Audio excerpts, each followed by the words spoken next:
بسم اللہ الرحمن الرحیم۔ السلام علیکم ورحمۃ اللہ وبرکاتہ۔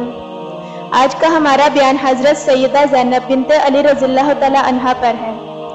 حضرت سیدہ زینب بنت علی رضی اللہ تعالی عنہا 5 جمادی الاول 5 ہجری کو مدینہ منورہ میں پیدا ہوئی۔ آپ رضی اللہ تعالی عنہا حضرت محمد رسول اللہ خاتم النبیین صلی اللہ علیہ وآلہ وصحبہ وسلم کے نواسی حضرت علی اور حضرت فاطمہ زہرا رضی اللہ تعالی عنہا کی بڑی بیٹی اور جنتی نوجوانوں کے سردار حضرت حسن اور حضرت حسین رضی اللہ تعالی عنہا کی سگی بہن ہیں۔ آپ رضی اللہ تعالی عنہا بہت عقل مند، دانا اور سخی تھیں۔ اعلیٰ درجہ کی گفتگو آپ کی امتیازی خصوصیت ہے۔ حضرت سیدہ زینب رضی اللہ تعالی عنہا کا لقب زینب الکبریٰ ہے۔ حضرت سید زینب رضی اللہ تعالی عنہا اپنے والد ماجد حضرت علی مرتضیٰ رضی اللہ تعالی عنہا کے ہمراہ مدینہ منورہ سے کوفہ تشریف لے گئیں۔ وہاں حضرت علی رضی اللہ تعالی عنہا کی شہادت کے بعد مدینہ منورہ واپس تشریف لے آئیں۔ حضرت زینب رضی اللہ تعالی عنہا کو نبی کریم خاتم النبیین صلی اللہ علیہ وآلہ وصحبہ وسلم کی زیارت کرنے اور آپ خاتم النبیین صلی اللہ علیہ وآلہ وصحبہ وسلم سے دین سیکھنے کا موقع ملا۔ جب 7 سال کی تھی تو آپ رضی اللہ تعالی عنہا کے نانا حضرت محمد رسول اللہ خاتم النبیین صلی اللہ علیہ وآلہ وصحبہ وسلم کا وصال ہو گیا۔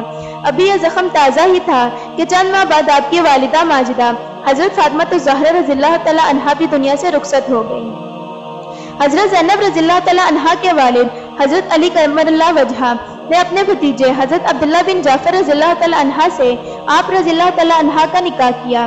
ان سے آپ کے ہاں 4 بیٹوں حضرت علی، حضرت اون اکبر، حضرت عباس، حضرت محمد اور ایک بیٹی حضرت ام کلثوم رضوان اللہ تعالی علیہ کی ولادت ہوئی۔ حضرت زینب رضی اللہ تعالی عنہا نے کربلا کے قیامت نما سانحہ میں اپنے بیٹے بھتیجے حتیٰ کہ جان سے عزیز بھائی امام حسین رضی اللہ تعالی عنہا کو شہید ہوتے دیکھے، لیکن اس کے باوجود ایک لمحے کے لیے بھی بے صبری کا مظاہرہ نہیں کیا اور آپ کی استقامت میں ذرا برابر بھی لرزش نہیں آئی۔ ایک مرتبہ ایک شامی نے کربلا کی ظاہری برتری کو اپنی فتح کی دلیل بناتے ہوئے طنز کا زہریلا تیر چلایا تو حضرت زینب رضی اللہ تعالی عنہا نے اسے منہ توڑ جواب دیا، پھر اللہ تعالیٰ کے انعامات پر یوں حمد بجا لائیں۔ تمام تعریفیں اللہ کے لیے ہیں جس نے حضرت محمد رسول اللہ خاتم النبیین صلی اللہ علیہ وآلہ وصحبہ وسلم کے ذریعے سے ہمیں عزت بخشی اور ہمیں خوب پاکیزہ بنایا۔ حضرت زینب رضی اللہ تعالی عنہا کی شخصیت کا اہم ترین پہلو آپ کی حق گوئی اور بہادری ہے۔ واقعہ کربلا کے بعد آپ نے جو خطبے دیے انہوں نے امت مسلمہ میں ایک نئی روح بیدار کی۔ یزید کے دربار میں ان کے ایک خطبے نے شہر آفاق حیثیت حاصل کی۔ اس خطبے میں فرماتی ہیں، تو یزید جتنا چاہے مکر و فریب کر لے اور بھرپور کوشش کر کے دیکھ لے، مگر تجھے معلوم ہونا چاہیے کہ تو نہ تو ہماری یاد لوگوں کے دلوں سے مٹا سکتا ہے اور نہ ہی وہی الہی کے پاکیزہ اثار ختم کر سکتا ہے۔ تو یہ خیال اپنے دل سے نکال دے کہ ظاہر سازی کے ذریعے سے ہماری شان و منزلت کو پالے گا۔ تو نے جس گھناؤنے جرم کا ارتکاب کیا ہے اس کا بدنما داغ اپنے دامن سے نہیں دھو پائے گا۔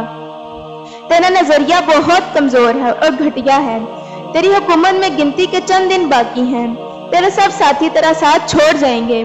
تیرے پاس اس دن کی حسرت و پریشانی کے سوا کچھ بھی نہیں بچے گا جب اعلان ہوگا کہ ظالموں پر اللہ تعالیٰ کی لعنت ہے۔ حضرت زینب بنت علی رضی اللہ تعالی عنہا کا انتقال 15 رجب 62 ہجری کو شام کے شہر دمشق میں ہوا اور وہیں آپ کو سپرد خاک کیا گیا۔ حضرت زینب بنت علی رضی اللہ تعالی عنہا کی مبارک زندگی میں ہمارے لیے یہ درس ہے کہ ہم ہمیشہ حق کا ساتھ دیں۔ جو لوگ حق کے راستے میں تکلیف برداشت کرتے ہیں اللہ تعالیٰ ان کی شان کو دنیا اور آخرت میں بلند فرماتا ہے۔ ان کی قربانی کبھی رائیگاں نہیں جاتی۔ باطل اگر وقتی طور پر جیت بھی جائے ہمیشہ کی شکست اس کا مقدر بن جاتی ہے، لیکن حق پر ثابت قدم رہنے والے کبھی ناکام نہیں ہوتے۔ حضرت زینب رضی اللہ تعالی عنہا کے نقش قدم پر چلتے ہوئے خواتین کو قوم و ملت کی تعمیر و ترقی میں اپنا کردار ادا کرنا چاہیے۔